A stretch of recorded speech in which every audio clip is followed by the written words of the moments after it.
Halo sahabat Informasi Indonesia, selamat siang. Assalamualaikum warahmatullahi wabarakatuh. Bertemu lagi hari ini dengan saya Rospita Vici Paulin, Komisioner Komisi Informasi Pusat Republik Indonesia. Hari ini kita akan bincang-bincang seputar keterbukaan informasi sektor pendidikan. Kenapa institusi pendidikan sangat penting untuk menjadi perhatian kami dalam hal keterbukaan? Karena institusi pendidikan berkaitan erat dengan upaya untuk mencerdaskan kehidupan bangsa, di mana di institusi pendidikan khususnya perguruan tinggi mencetak sumber daya manusia dan menghasilkan anak bangsa untuk perbaikan ke depannya.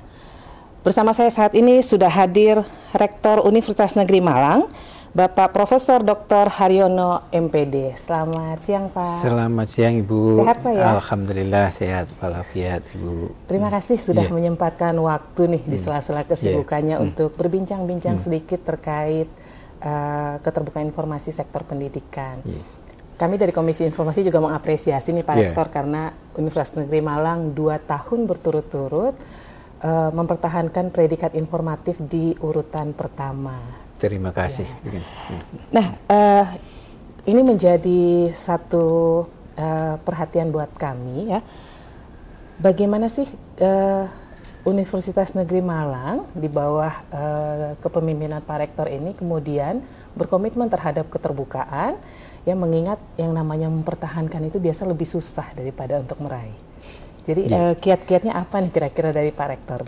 Kami kalau yang kiat-kiat teknis itu teman-teman, tapi pada prinsipnya kami melihat bahwa informasi itu adalah sesuatu yang bisa kita harapkan, bahkan bisa menjadi inti bagi transformasi diri, transformasi institusi, dan transformasi negeri. Ini yang kami pegang, sehingga kami bukan sekedar mengejar kami harus terbaik atau tidak, tapi bagaimana informasi yang dikelola oleh Universitas Negeri Malang itu bisa mampu mentransformasi diri warga UM, juga mentransformasi institusi UM, syukur kalau juga bisa mentransformasi dan bisa memberikan sumbangsih kepada negeri kita. Karena sejarah membuktikan bahwa transformasi masyarakat, terutama dari masyarakat yang tertutup, silent culture, budaya bisu, menjadi masyarakat yang informatif, itu tidak bisa dicapai dengan pendekatan teknis tanpa ada perubahan paradigma. Inilah yang kami pegang dulu Bu. Jadi kami bersyukur tentunya ketika mendapat penghargaan dari KIP sebagai institusi informatif yang terbaik di dunia pendidikan. Tapi bukan semata-mata itu, tetapi bagaimana kami bisa merealisasikan nilai-nilai yang diwariskan oleh para pendiri bangsa. Ya Pak Rektor, kalau kita bicara potret keterbukaan informasi di Universitas Negeri Malang tentunya dengan predikat informatif nggak usah diragukan lagi nih. Tapi kalau kita bicara secara nasional dari sudut pandang Pak Rektor maupun dari hasil monitoring evaluasi yang dilakukan oleh Komisi Informasi, ternyata institusi pendidikan khususnya perguruan tinggi negeri yang terbuka ini baru masih kurang dari setengahnya yang berada pada posisi informatif. Nah, bagaimana Pak Rektor memandang potret keterbukaan informasi secara nasional untuk penyelenggara pendidikan secara nasional? Yang pertama adalah pembiasaan. Lalu yang belum berhasil kita lakukan bersama-sama, sehingga walaupun orang itu terdidik, tapi kalau mindsetnya masih feodal, tentu susah untuk membuka informasi kepada orang lain, bahkan stratifikasi sosial itu akan muncul. Makanya di kampus pun tidak tertutup kemungkinan akan muncul neofeudalisme dan seterusnya itu, sehingga justru rohnya ini yang harus kita kaji bersama, sehingga kami di UM ini melihat bagaimana menjadi masyarakat yang terbuka, masyarakat yang inklusif, itu adalah amanah para pendiri bangsa, sehingga setiap anak bangsa harus punya akses untuk memetik informasinya. Dalam kampus juga begitu. Seorang rektor boleh menguasai informasi, tetapi ketika informasi itu tidak skrip dan harus bertentangan dengan aturan, kenapa tidak boleh diakses oleh publik. Nah, ini yang barangkali memang harus diakui bahwa kita mampu mendirikan organisasi, termasuk organisasi perguruan tinggi, tapi kita belum mampu mendirikan sebuah institusi. Karena kalau institusi itu sudah terkait dengan nilai, dan kampus itu, apalagi kampus terkenal dengan kebebasan akademik, itu tidak mungkin kebebasan akademik akan muncul kalau informasi sendiri belum bisa dilakukan secara transparan dan akuntabel, baik untuk lingkungan warganya maupun publik. Dan saya yakin hampir semua pimpinan perguruan tinggi pasti ingin mengarah ke sana, hanya pola dan gayanya saja yang mungkin berbeda gitu. Saya tertarik tadi deh, ini berarti kan kita harus merubah mindset. Yeah. Tapi Pak Rektor, kan banyak orang berpikir begini nih, kalau nanti kita terbuka, kita buka akses luas-luasnya, kemudian informasi yang diperoleh digunakan untuk menyerang kembali ke kita gitu kan ya.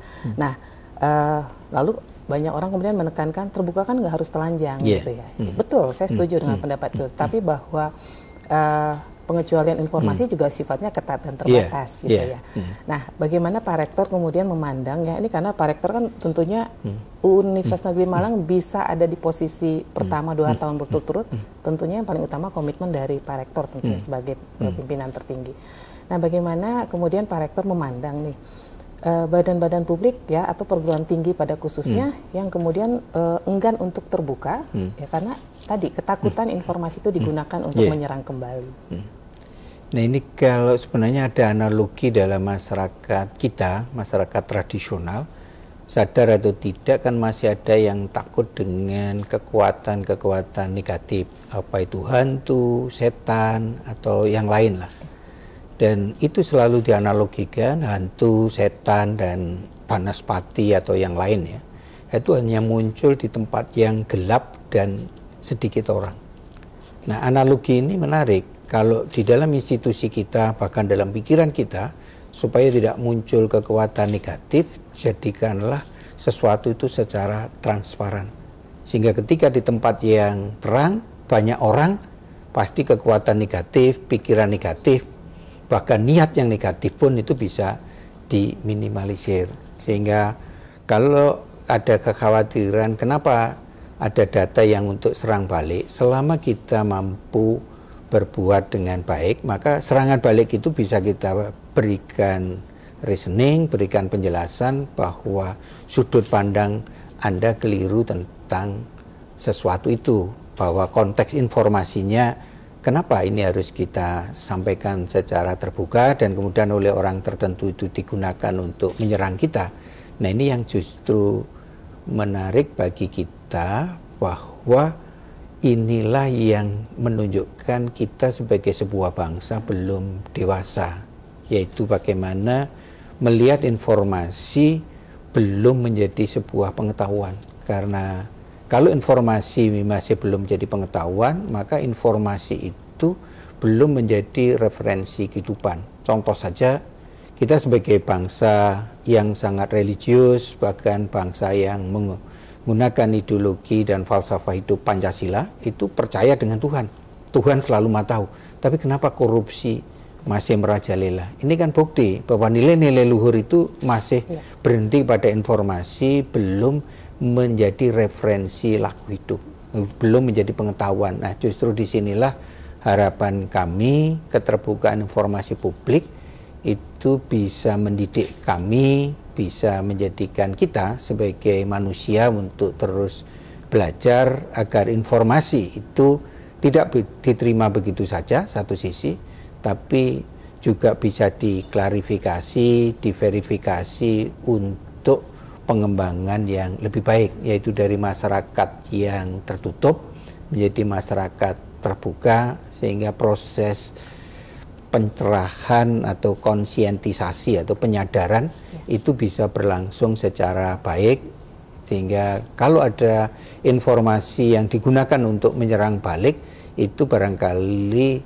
justru yang kita perlukan ada regulasi di kita. Bahkan di Undang-Undang Nomor 14 Tahun 2008 kan juga ada informasi bagaimana kita juga punya hak jawab terhadap orang-orang yang ingin menyalahgunakan itu. Dan saya yakin ketika dialog itu dilakukan dengan baik, insya Allah kok bisa, karena buktinya di Universitas Negeri Malang beberapa perubahan-perubahan yang kami lakukan setelah ada penjelasan mereka bisa memahami, sehingga kami ingin keterbukaan informasi di UM tidak semata-mata pengadaan barang dan jasa, tapi keseluruhan. Salah satunya kami beri contoh, institusi pendidikan itu adalah institusi publik, maka informasi yang dikelola oleh institusi publik tidak bersifat privat, tapi adalah milik publik. Sehingga ini membawa dampak dosen yang mengajar itu tidak boleh lagi punya persepsi kelas adalah milik dia. Kelas adalah milik publik, sehingga orang tua yang ingin anaknya diajar apa dan dengan cara apa punya hak untuk masuk. Ini salah satu contoh bahwa kami ingin melihat pendidikan sebagai sarana untuk mencerahkan dan memberdayakan itu bisa dipertanggungjawabkan, sehingga transparan. Kalau kita ngomong transparan, gimana kelas didatangi oleh orang lain aja tidak boleh. Apakah ada ilmu-ilmu yang gaib? Kan enggak. Semua ilmu kan selalu bersifat openness, keterbukaannya itu, dan itu harus bisa dipertanggungjawabkan dengan kaidah-kaidah keilmuan. Jadi sekali lagi Ibu, jadi selama kita melihat informasi itu sebagai media transformasi diri, itu kok saya yakin bisa digunakannya. Permasalahan yang kalau ada teman-teman yang menghadapi informasi digunakan lah, ini yang memang harus kita kaji bersama, kenapa muncul orang-orang yang mungkin memanfaatkan informasi untuk menyerang diri kita dan seterusnya. Ya, Pak Rektor, saya tertarik sekali nih tadi, bahkan sistem pengajaran dosen saja sudah terbuka gitu ya kepada publik. Saya tadi datang ke rektorat juga, saya masuk ke sini di saat rektorat lain membuat rektoratnya cukup eksklusif. Kemudian Rektorat Universitas Negeri Malang dibuat terbuka, ruang-ruang terbuka bagi publik ya. Nah, apa sih ini buat pembelajaran ke perguruan tinggi lain? Kira-kira kiat-kiat apa sih yang kemudian Pak Rektor lakukan dalam menerapkan keterbukaan informasi di Universitas Negeri Malang? Sekaligus apa sih yang menjadi tantangan dan hambatan? Karena tentunya pasti ada tantangan dan hambatan yang dilakukan dalam melakukan keterbukaan tidak hanya di rektorat tentu saja, juga di fakultas-fakultas yang ada. Ya, ini contohnya sederhana Ibu. Jadi ketika kita mengikuti struktur administrasi dan birokrasi, rektor itu akan memperoleh informasi dari kelompok tertentu, orang tertentu, atau organisasi tertentu. Dampaknya ketika ada informasi yang tidak sampai tertangkap diketahui oleh rektor, rektor sendiri tidak bisa sigap untuk langsung mengambil kebijakan. Tapi sebaliknya, ketika ruang publik itu kita buka, itu mulai staf yang tukang sapu atau satpam bisa ngobrol dengan semua pimpinan, tidak hanya dengan rektor, maka ketika ada permasalahan itu bisa diselesaikan dengan cepat. Demikian pula ketika ada mahasiswa atau ada dosen yang mengalami kesulitan, itu kuncinya sekali lagi di komunikasi. Jadi ketika teman-teman pertama diberi akses untuk informasi, mereka merasa diorangkan, dan ketika mereka merasa diorangkan, rasa memiliki pada institusi menjadi tinggi, sehingga ini justru mengurangi beban dan tanggung jawab rektor,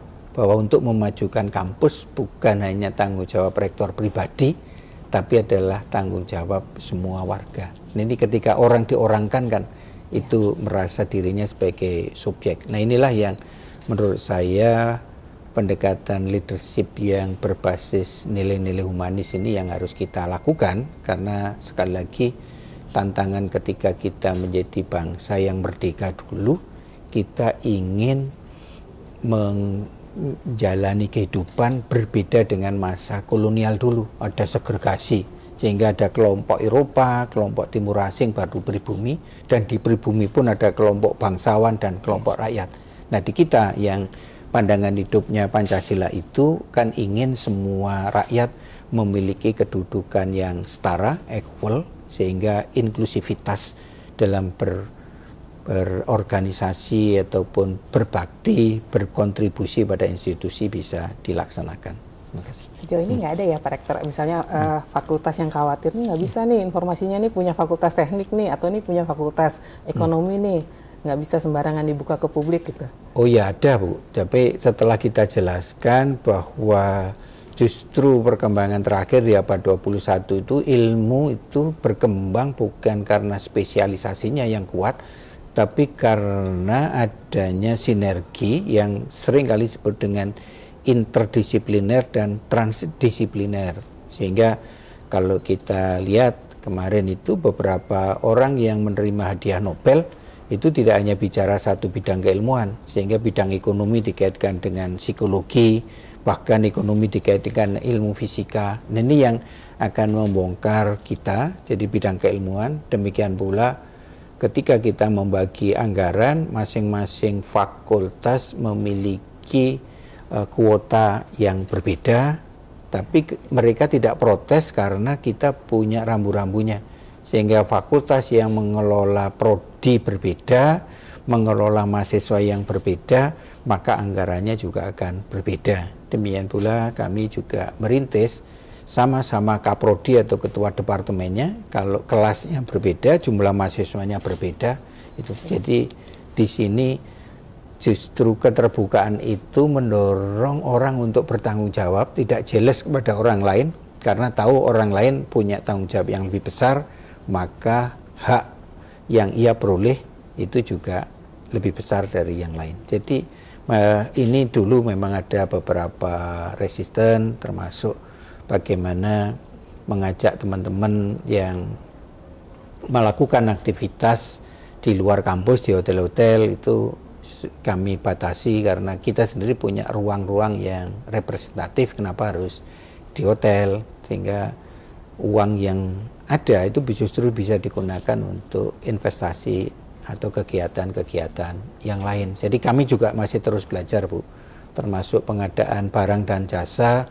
Itu memang kami punya unitnya ULP, tetapi unit lain boleh memberikan masukan, sehingga ketika ada harga yang berbeda, bahkan lebih murah atau lebih mahal, bisa kita diskusikan, karena faktanya pengadaan barang dan jasa yang berbasis lelang dan sebagainya belum tentu lebih menguntungkan institusinya.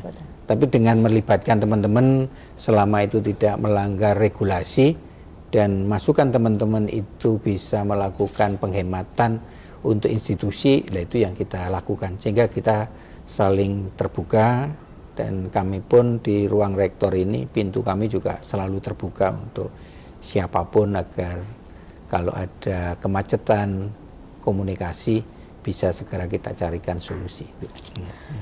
Pak Rektor, ini kan sebentar lagi udah memasuki penerimaan mahasiswa baru ya Pak Rektor ya. Nah, saya ingin tahu bagaimana sih pandangan Bapak ini terkait adanya ide untuk memberikan informasi kelulusan mahasiswa itu melalui SMS. Jadi tidak diumumkan kepada publik secara luas dengan alasan misalnya kerahasiaan data pribadi, gitu ya. Nah, padahal kalau kita mengacu ke Undang-Undang PDP, Perlindungan Data Pribadi, nama itu sifatnya umum, ya, diketahui gitu. Nah, tetapi ada ide bahwa menganggap bahwa itu juga dikecualikan, gitu. Nah, dari sudut pandang Pak Rektor nih ya terkait adanya hak publik di situ untuk tahu siapa sih sebenarnya yang lulus di ini di Universitas Negeri Malang atau di universitas lainnya gitu. Bagaimana dari sudut keterbukaan Pak Rektor memandang? Nah, ini memang kita harus diakui Bu, bahwa sebagai masyarakat terbuka belum bisa kita capai begitu saja, karena masih ada nilai-nilai dalam masyarakat kita. Ketika ada orang yang sukses itu menimbulkan kecemburuan, tapi ketika ada orang yang gagal menimbulkan bullying atau ejekan melalui guyon sampai seterusnya itu. Sehingga kita bisa membayangkan kalau itu kita umumkan ke ruang publik, apalagi sampai dengan sekolah-sekolahnya, maka sekolah yang kebetulan sangat berhasil akan sangat dibanggakan, tapi sekolah yang jumlah calon mahasiswa, siswanya itu sedikit yang diterima, itu bisa dibully bahkan dijauhi oleh masyarakat. Demikian pula untuk individu. Barangkali kita tahu semua anak-anak remaja kadang-kadang dia tidak bisa menjaga perasaan temannya yang galau gara-gara tidak diterima, sehingga merayakan dan bilang kalau dirinya diterima di depannya. Nah, hal-hal yang semacam ini kita berharap social capital, ya, modal sosial yang ada di masyarakat itu tidak terganggu, sehingga kampus termasuk kami dengan diumumkan itu langsung pribadi lebih nyaman, sehingga kalau ada yang kurang jelas bisa koordinasi dengan kami. Bahkan kami juga selalu memberikan ruang bagi masyarakat kalau ada sesuatu yang janggal bisa memberikan masukan ke kami, baik melalui online ataupun datang sendiri pada kami. Itu. Berarti kalau untuk tahun 2024 ini di Universitas Negeri Malang dia tidak diumumkan secara terbuka kepada publik, ya? Ya, Bu. Jadi semuanya mereka yang mempunyai kesempatan kita beri tulisan selamat kepada mereka yang lulus, yang bersangkutan, pada yang bersangkutan, dan kepada yang belum lulus kami sampaikan mohon maaf Anda belum bisa menjadi bagian dari keluarga besar Universitas Negeri Malang. Tapi kami juga tidak menutup kemungkinan kalau ada orang tua yang tanya kenapa anak saya kok tidak diterima dan seterusnya, itu kita juga siap untuk menampilkan data-data yang kita miliki, dan itu juga pernah terjadi memang gitu. Ya. Pak Rektor, kalau kita bicara perguruan tinggi sebagai media untuk mencetak sumber daya yang mumpuni, tetapi pada faktanya di banyak universitas ini kemudian yang produk yang keluar dianggap pengangguran terdidik begitu. Jadi kemudian keluar tidak bisa melakukan apa-apa, tidak punya skill gitu ya, dan susah untuk masuk ke dalam dunia kerja. Nah, bagaimana kemudian Universitas Negeri Malang melakukan pembinaan atau mengedukasi kepada mahasiswa supaya menjadi insan yang kemudian berguna ketika tamat dari universitas? Terima kasih, Bu. Ini kami sebenarnya di Universitas Negeri Malang sudah meluncurkan kurikulum yang berbasis kehidupan, Ibu. Jadi selain kami membekali anak-anak kami keterampilan, pengetahuan yang sesuai dengan prodi yang dia pilih, tapi juga memberikan pengetahuan, keterampilan yang relevan dengan kebutuhan hidup.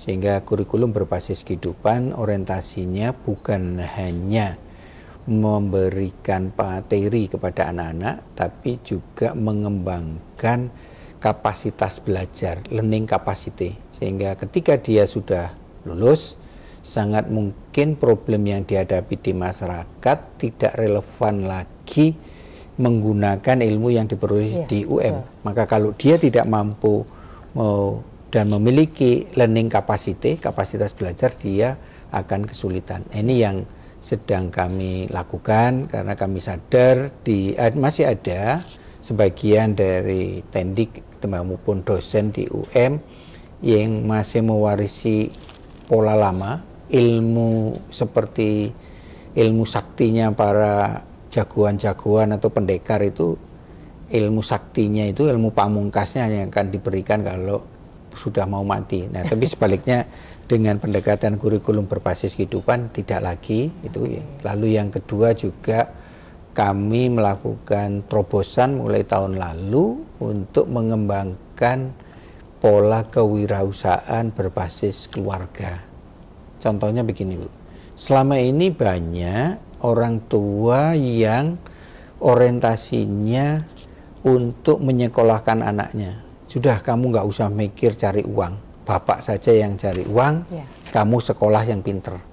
Nah, padahal ketika nanti anaknya sudah lulus gak bisa cari uang, yang salah siapa? Nah, makanya berangkat dari pengalaman eksperimen real seperti itu, sekaligus prinsip pendidikan, bahwa pendidikan yang pertama dan utama itu adalah keluarga. Maka kenapa ketika anak itu di rumahnya ada aktivitas kewirausahaan, apa itu jual rujak, punya toko atau punya usaha bisnis perumahan atau yang lain, anaknya selama ini nggak pernah dilibatkan. Nah, sehingga apakah nggak mungkin anak-anak yang di jurusan teknologi informasi ketika ibunya jualan rujak itu membantu membuatkan aplikasi GoFood dan sebagainya. Sebaliknya ketika anaknya kuliah di akuntansi itu memanfaatkan pengetahuannya ini untuk membuat pembukuannya usaha orang tuanya supaya tidak terjebak dengan rentenir dan seterusnya. Bahkan anak-anak yang psikologi pun itu kalau bapaknya menjadi manajer, kenapa nggak membantu bapaknya bahwa untuk mengelola orang itu butuh sentuhan psikologis dan seterusnya. Ini yang kami lakukan sehingga kami punya program namanya UM Super. Jadi Student Parent Entrepreneur. Jadi orang tua yang punya usaha, mahasiswanya kita panggil, orang tuanya kita panggil, dan bank mitra juga kita panggil. Siapa tahu ada usaha-usaha dari orang tua yang belum berinteraksi atau mungkin literasi tentang perbankannya itu lemah, sehingga untuk urusan perbankan urusannya orang tua dengan bank mitra, tapi urusan pengembangan kompetensi kewirausahaan urusan kami, sehingga kami, dan ini yang kami sinergikan, dan alhamdulillah itu program itu juga sangat bagus, sehingga ini terus sekarang semester ini masuk batch ketiga. Demikian pula untuk menjadikan anak-anak kami bisa bekerja, itu kami juga memanfaatkan tradisi lama, yaitu senior membantu junior, sehingga sistem pembelajaran yang mentoring, Bu. Jadi mereka yang sudah semester 5 ke atas dan oleh dosen itu dianggap memiliki keterampilan, pengetahuan atau prestasi di atas rata-rata, bisa membantu dosen itu sehingga ketika ada diskusi bisa mendorong teman-temannya untuk berkembang dengan baik. Jadi sebenarnya masalah komunikasi ini sekali lagi kuncinya di informasi ini dimiliki orang-orang tertentu atau dibagi oleh semuanya, karena UM punya tanggung jawab bagaimana pendidikan yang berkualitas bisa diakses oleh semua orang, khususnya warga negara Indonesia. Hingga terobosan kami salah satunya hasil-hasil riset yang selama ini dipublikasikan di jurnal bereputasi itu juga kami upayakan untuk diterjemahkan dengan menggunakan bahasa Indonesia yang lebih komunikatif, karena ada tanggung jawab moral. Penelitian baik yang didanai oleh BRIN maupun oleh institusi kami sendiri itu kan uangnya rakyat.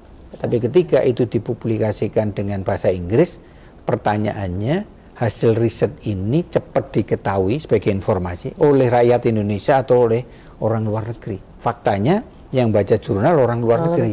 Ya. Sehingga jangan-jangan nanti inovasi dari riset itu justru yang memanfaatkan orang luar negeri. Betul. Maka sebagai bagian dari keterbukaan informasi dan tanggung jawab moral, itu kami mendirikan UM Magazine itu yang orientasinya menerjemahkan riset teman-teman yang dipublikasikan di jurnal bereputasi dalam bahasa yang lebih komunikatif itu. Jadi informasi kami jujur di UM tidak berhenti pada PPID.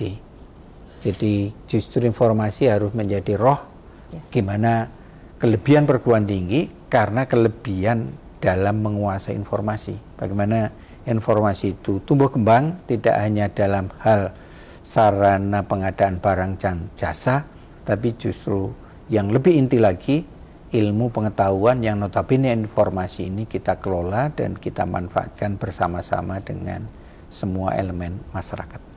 Menarik sekali Pak Rektor tadi cerita bagaimana kemudian mahasiswa sudah diberdayakan dari sejak dini, termasuk dengan PPID-nya ya juga melibatkan mahasiswa.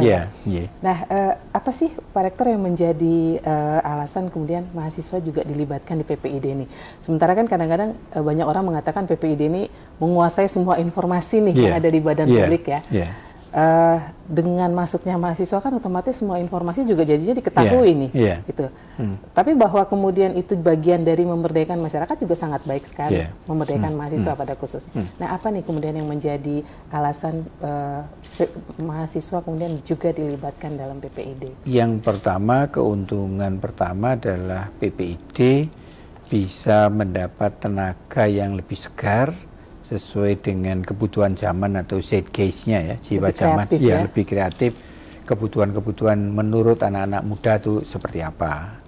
Lalu yang kedua juga mahasiswa kami itu bisa berlatih bahwa ternyata mengelola dan menyebarkan informasi itu tidak bisa dilakukan serampangan. Butuh keterampilan, butuh pengetahuan yang dalam batas tertentu justru harus profesional, sehingga mereka ketika tahu informasi tidak serta-merta informasi itu disebarkan begitu saja, tapi bisa dikelola bagaimana informasi yang dikelola secara profesional pertama menguntungkan pengembangan dirinya sehingga yang bersangkutan memiliki kecerdasan sosial yang baik, tapi juga menguntungkan dirinya dalam pengembangan diri untuk mencari pekerjaan ke depan.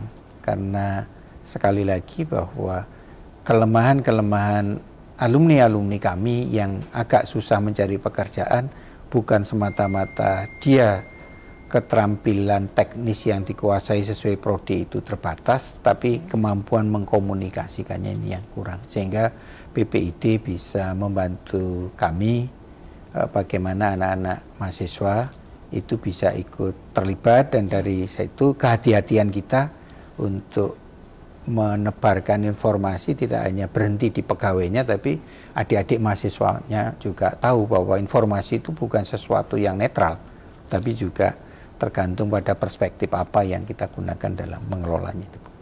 Ya, Pak Rektor, pemerintah kan juga harus dalam hal ini Kementerian Pendidikan juga harus turut berperan dalam mendorong keterbukaan informasi di perguruan tinggi. Nah, menurut Pak Rektor, apa sih yang harus pemerintah lakukan nih untuk perguruan tinggi ini? Mengingat tadi saya sampaikan belum 50% yang mau terbuka terhadap informasi-informasi di perguruan tinggi. Saya pikir apa yang sudah dilakukan oleh Komisi Informasi Pusat atau Publik itu sudah bagus, merangkul semua kementerian atau departemen, baik kementerian maupun non-kementerian atau lembaga. Salah satunya institusi Kementerian Pendidikan, Kebudayaan, Riset, dan Teknologi. Dan maka dengan adanya apresiasi oleh pihak KIP kepada institusi-institusi jajaran kementerian akan mendorong kementerian untuk ikut terlibat lebih aktif bagaimana keterbukaan informasi itu terjadi. Lalu yang berikutnya juga tentunya tanggung jawab Pak Menteri Pendidikan, Kebudayaan, Riset, dan Teknologi itu untuk mencerdaskan kehidupan bangsa tidak bisa dilakukan dengan cepat, apalagi kalau hanya mengandalkan pada lembaga pendidikan formal saja. Karena Kementerian Pendidikan untuk mencerdaskan bangsa juga harus melibatkan lembaga informal dan non-formal. Maka kuncinya apa? Ya harus ada keterbukaan informasi itu. Nah, ini keterbukaan informasi itulah yang menjadi sangat penting, apalagi sekarang ini dengan perkembangan teknologi informasi yang begitu cepat, itu informasi yang dikelola oleh perguruan tinggi lain di luar negeri. Contoh aja mungkin sekarang banyak mahasiswa yang melihat broadcast-nya beberapa perguruan tinggi lain, sehingga kita ingin belajar manajemen ala Harvard University, itu semuanya akan muncul kan. Nah, kalau ini nanti bisa kita imbangi, saya yakin bahwa Kementerian Pendidikan Kebudayaan tidak hanya bisa meningkatkan pamor lembaga pendidikan di Indonesia, tapi juga bisa mentransformasi bahwa belajar tidak harus selalu di kampus, karena informasi itu bisa diakses dari mana saja. Nah, permasalahannya ini, apakah informasi tadi netral atau tidak? Ya, kalau kita lihat kebijakan-kebijakan politik pendidikan di negara-negara komunis dan di negara-negara liberal tentunya berbeda. Nah, justru disinilah menurut saya bagaimana keterbukaan informasi ini supaya tidak disalahgunakan peran Kementerian Pendidikan, Kebudayaan, Riset, dan Teknologi untuk terus berdiskusi dengan semua elemen termasuk perguruan tinggi agar teman-teman yang kemungkinan belum masuk kategori perguruan tinggi atau lembaga pendidikan yang informatif itu tidak merasa dipaksa dari luar, tapi menjadi sebuah kesadaran. Nah, ini yang bisa melakukan tentunya Kementerian Pendidikan untuk mengajak bahwa apapun usahanya, tapi core bisnis dunia pendidikan itu adalah informasi. Karena yang dijual oleh lembaga pendidikan itu adalah informasi, yaitu khususnya informasi yang berbasis dari bidang akademik. Kan itu. Nah, ini yang justru harus kita lakukan agar ketertinggalan kita di dalam dunia pendidikan yang selama ini kita alami, terutama untuk teman-teman kita di daerah-daerah yang aksesnya masih kurang, itu bisa kita atasi. Dan UM sedang berupaya bagaimana menyediakan materi-materi pembelajaran yang diunggah secara online, sehingga orang di luar UM pun itu harapannya bisa belajar dari materi-materi atau informasi yang selama ini dikelola oleh UM. Pak Rektor, kan banyak yang ditanyakan oleh masyarakat adalah terkait UKT, ya banyak perguruan tinggi yang kemudian tidak transparan terhadap UKT. Kalau dari Universitas Negeri Malang sendiri bagaimana nih Pak terhadap UKT di semua fakultas? Ya, pertama ketika kami penerimaan mahasiswa itu sudah menyadari bahwa ada tanggung jawab sosial, moral yang harus kita lakukan, sehingga kami harus menerima mahasiswa yang berlatar belakang sosial ekonomi kurang bagus tapi prestasinya bagus. Tapi kita juga sadar bahwa untuk menghasilkan kualitas pendidikan yang baik itu juga butuh dana. Nah, dari inilah yang kemudian kita kelola, dan beberapa mahasiswa itu kita beritahu kenapa ada mahasiswa yang UKT-nya sangat rendah tapi juga ada UKT-nya yang tinggi, bahkan ada yang dapat KIPKA dan sebagainya. Itu selalu kita umumkan, sehingga ketika ada mahasiswa yang memang betul-betul dari keluarga miskin tetapi pada saat masuk sudah dicas dengan UKT tinggi, kalau dia bisa membuktikan yang bersangkutan itu memiliki latar belakang sosial ekonomi yang berbeda, bisa kami turunkan, bahkan bisa kami bebaskan. Tapi sebaliknya, mereka yang ternyata dari keluarga yang mampu, ya kita sesuaikan dengan dana yang ada. Ini masalah komunikasi, sehingga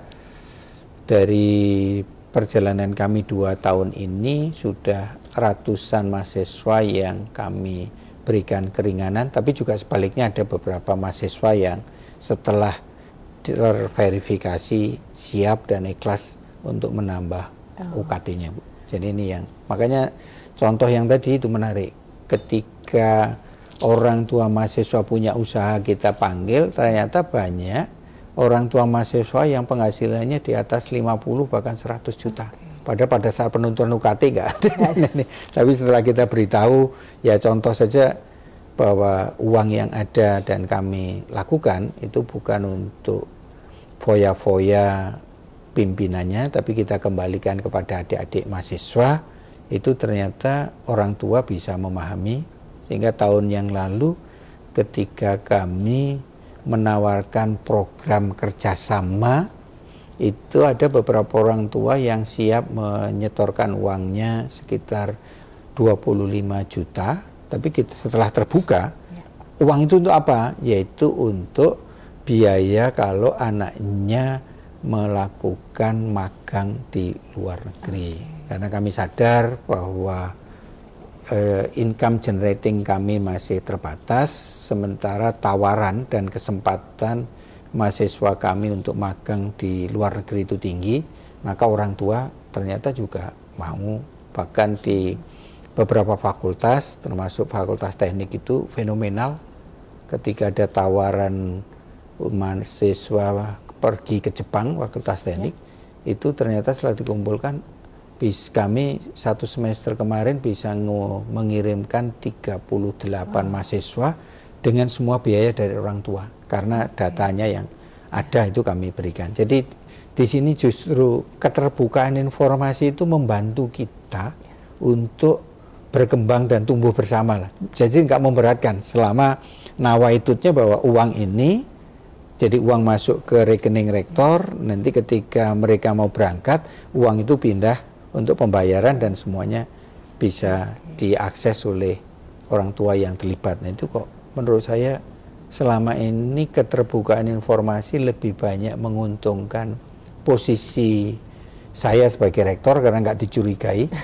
Sehingga kalau saya ganti baju itu nggak dipakai, wah ini uang UKT atau apa gitu, sampai dengan posisi institusi ya, karena keanggaran itu. Makanya di sini kami juga memberdayakan badan pengawasan internal yang dulu satuan pengawasan internal untuk selalu memonitor apakah tata kelola keuangan di unit itu bisa berjalan dengan baik atau tidak. Sementara di bidang akademik kami menggunakan badan penjaminan mutu, apakah proses pembelajaran itu sudah informatif, terbuka atau tidak, sehingga kalau ada dosen yang tidak terbuka itu kami bisa segera mengingatkan agar mahasiswa tidak menjadi korban karena relasi pribadi, bukan karena relasi akademik. Tapi secara global kan menjelang penerimaan mahasiswa baru ini di website ada ya UKT-nya berapa nilainya ya? Ada Bu, semuanya ada, termasuk mereka yang punya kesempatan untuk menerima KIPKA dan seterusnya. Oh, oke. Nah terakhir nih Pak Rektor nih, dengan UM terus melakukan perbaikan dan inovasi untuk layanan informasi publik, apa sih yang menjadi komitmen utama dari Pak Rektor nih untuk pelaksanaan keterbukaan informasi di Universitas Negeri Malang pada khususnya?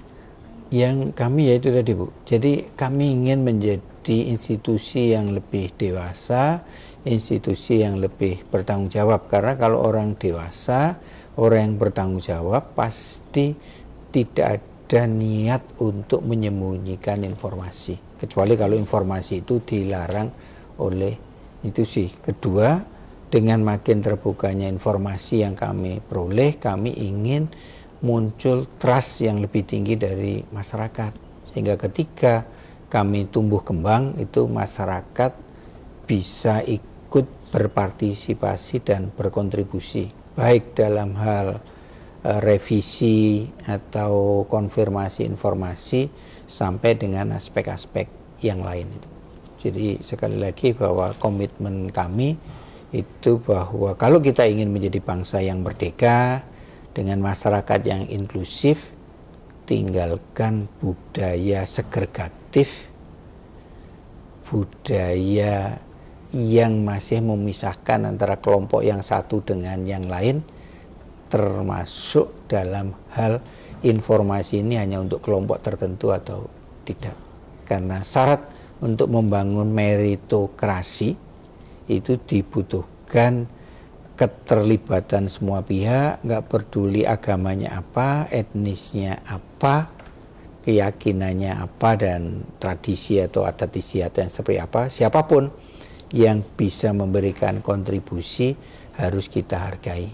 Karena hanya dengan pola meritokrasi itulah bibit-bibit unggul atau mutiara-mutiara unggul bisa bertebaran. Makanya buktinya ini kami 2 tahun terakhir ini beberapa kegiatan adik-adik mahasiswa itu kami juga sudah bisa memasuki posisi yang cukup signifikan, walaupun mantan LPTK, PTNBH-nya baru 3 tahun, tapi di PIMNAS kemarin kami juga bisa menduduki posisi 4, 5 dan seterusnya. Karena anak-anak kita ajari untuk bahwa yang bisa mengangkat dan mentransformasi diri kita, institusi kita adalah prestasi, dan prestasi itu tidak akan mungkin diperoleh kalau kita tidak mengembangkan budaya meritokrasi. Anaknya orang kaya, anaknya orang miskin itu punya hak yang sama dalam mencapai prestasi kami, dan itu yang ingin kami lakukan di UM.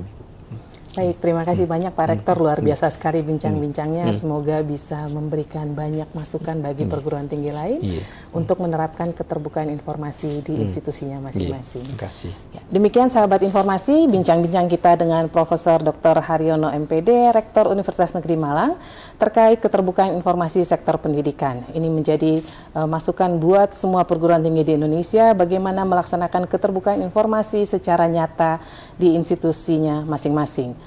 Dalam hal pelaksanaan keterbukaan informasi melibatkan mahasiswa dan memberikan akses seluas-luasnya bagi orang tua maupun mahasiswa menjadi sangat penting dalam upaya untuk bagian pengawasan dari publik terhadap penyelenggaraan perguruan tinggi. Terima kasih, sampai jumpa di bincang-bincang selanjutnya. Wassalamualaikum warahmatullahi wabarakatuh. Salam terang informasi publik. Pak Rektor, terima kasih banyak. Sama-sama Bu, terima kasih banyak. Sukses selalu, Amin. Pak Rektor. Doa restunya.